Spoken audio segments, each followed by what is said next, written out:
Everyone, आज हम लोग कवर करेंगे क्लास 12 का एक बहुत इंपॉर्टेंट टॉपिक व्हीटस्टोन ब्रिज, जो कि करंट इलेक्ट्रिसिटी चैप्टर में आपको देखने को मिलेगा।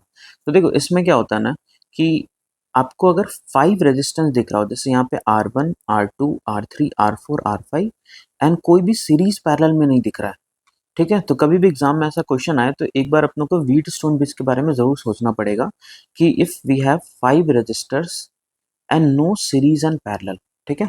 तो आप इसको नोट करके लिख लो कि ऐसे ही पहचानेंगे कि 5 resistors and no series and parallel, no series and parallel, ठीक है। तो हम लोग इसका ना एक कंडीशन निकालेंगे कि बैलेंस्ड व्हीटस्टोन ब्रिज कंडीशन फिर क्या होगा। तो बैलेंस्ड व्हीटस्टोन ब्रिज कंडीशन क्या होता है ना कि हम लोग यहाँ पे डिफरेंट डिफरेंट रेजिस्टेंस का वैल्यू लेते हैं और एक ऐसा कॉम्बिनेशन आता है इनके बीच में कि R5 के थ्रू जो करंट होता है ना, इसके थ्रू ये बीच वाला जो रेजिस्टर है इसके थ्रू करंट जो होता है वो जीरो हो जाता है। और करंट जीरो कब होगा? When this end this will be at same potential, ठीक है।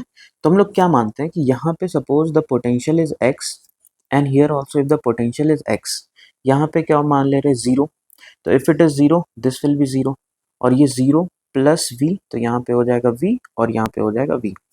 तो यहाँ पे एक सिंपल सा चीज होगा कि ये जो फिफ्थ रेजिस्टेंस है ना ये हट जाएगा, ठीक है, क्योंकि यहाँ पे पोटेंशियल एक्स है और पोटेंशियल एक्स है, तो इसको हम लोग बैलेंस्ड व्हीटस्टोन ब्रिज कंडीशन बोलेंगे, ठीक है। अब हम लोग देखने वाले हैं कि आखिर ये बैलेंस कंडीशन किस केस में आएगा, मतलब आखिर ऐसा क्या कंडीशन होगा कि हम लोग बैलेंस कंडीशन आ जाएगा यहाँ पे।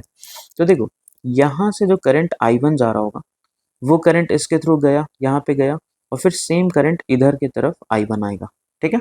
तो सेम करंट I1 इधर और इधर आ जाएगा, और I2 जो होगा वो इधर की तरफ फ्लो करेगा I2, और सेम I2 जो होगा वो इधर से आ जाएगा, ठीक है, दैट इज I2।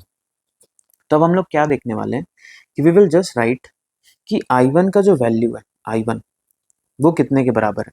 तो देखो this potential is V, this is X, और ये R1 के थ्रू जा रहा है, तो इसके थ्रू करंट कितना हो जाएगा V minus x by R1, higher potential minus lower by R1, और इसके थ्रू भी सेम करंट जा रहा है but here the potential is X, here zero, तो X minus zero by R2, and both are the values of current I1 only, so they will be equal. So what I am writing, what I can write, V minus X by R1 is equal to x minus zero by R2, ये हम लोग लिख सकते हैं, ठीक है। Similarly if I write the value of I2 मतलब ये करंट नीचे वाला करंट, तो if it is V it is X, ठीक है। तो R3 के थ्रू जो करंट जाएगा वो कितना होगा V minus x by R3, ठीक है।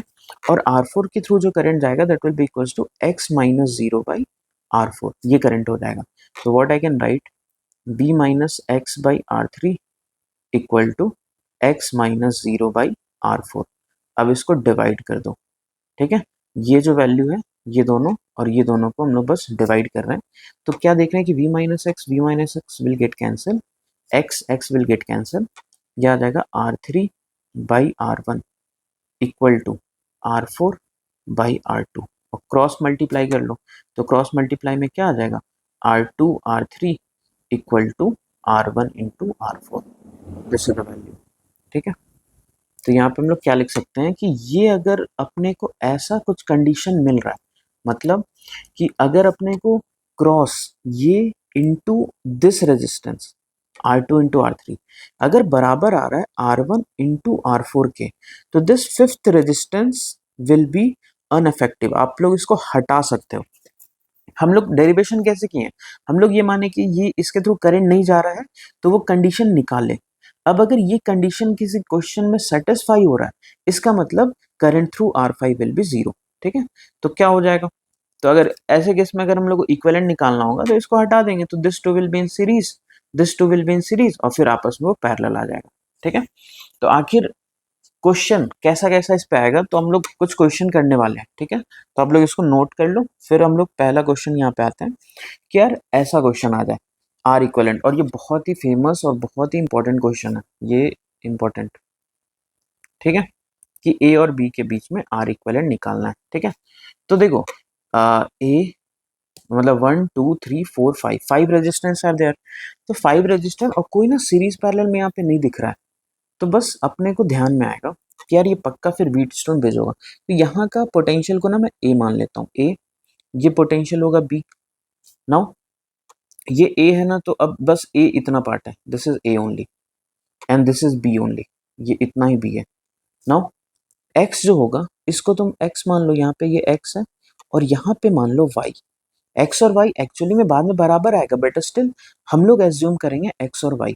तो कभी भी एग्जाम में ऐसा दिखे कि 5 रेजिस्टेंस एंड 4 डिफरेंट पोटेंशियल, तो वी विल मतलब हम अपने को समझ आएगा कि ये एक व्हीट स्टोन ब्रिज का क्वेश्चन है। तो हम लोग यहाँ पे रखेंगे ए, यहाँ पे बी, और कभी भी व्हीट स्टोन ब्रिज का इक्विवेलेंट के लिए ना एक्स और वाई ऊपर में रखो ऐसा, तो आपको डायरेक्ट वो डायग्राम दिखेगा, ये डायग्राम आपको इक्विवेलेंट में दिख जाएगा। ठीक है, ये कंफ्यूजन नहीं होना चाहिए कि मैं यहाँ पे एक्स और एक्स बोला हूँ और अभी एक्स और वाई बोल रहा हूँ, वो एक्चुअल में बराबर आ जाएगा। ठीक है, तो अभी हम लोग एक्स और वाई मान के सॉल्व करेंगे। तो इसको अगर मैं ए मान लूँ, इसको अगर बी मान लो, this is x and this is Y.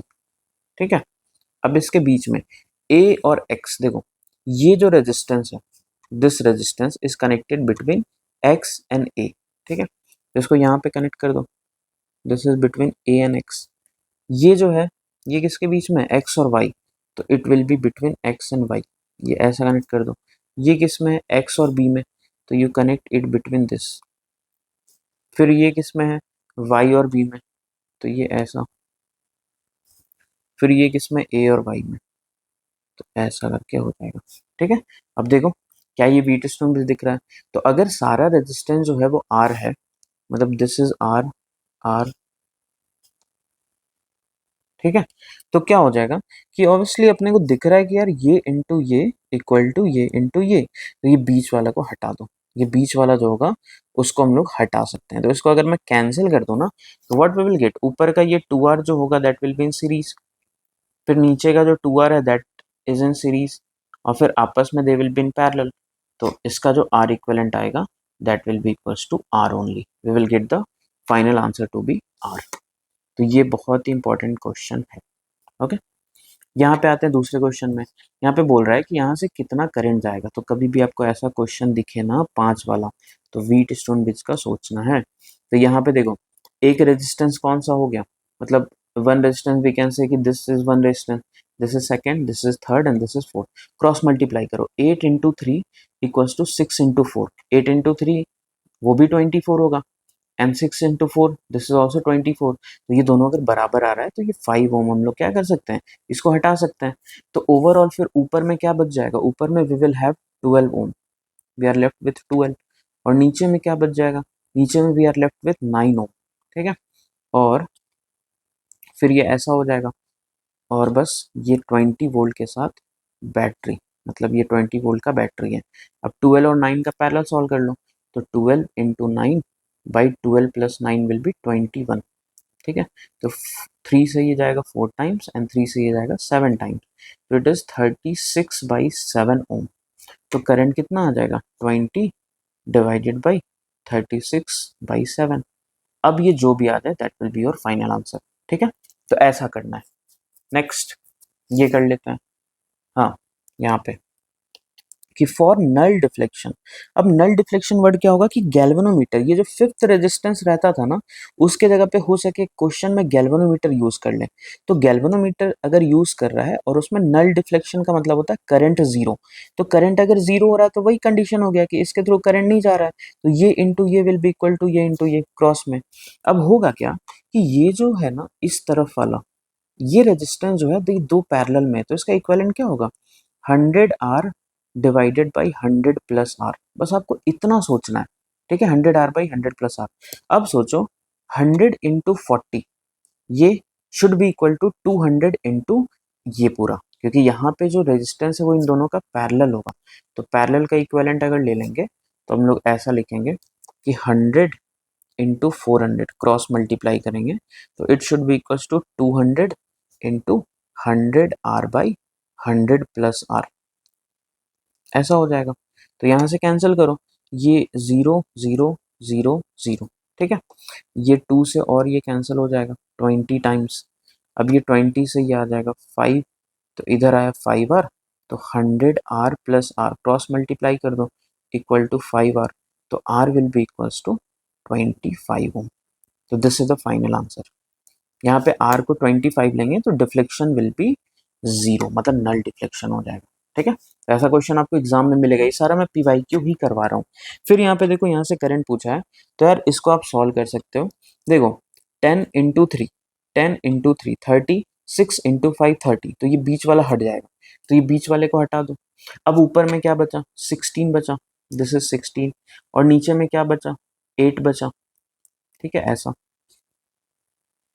और फिर उसके साथ ये 16 विल बी इन पैरेलल, ऐसा।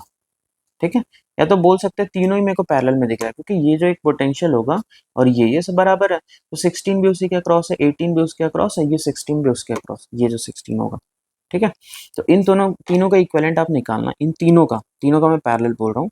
तो आपको 16 का 8 आएगा, 8 का 4 आ जाएगा। ठीक है, तो ये पूरा आया 4।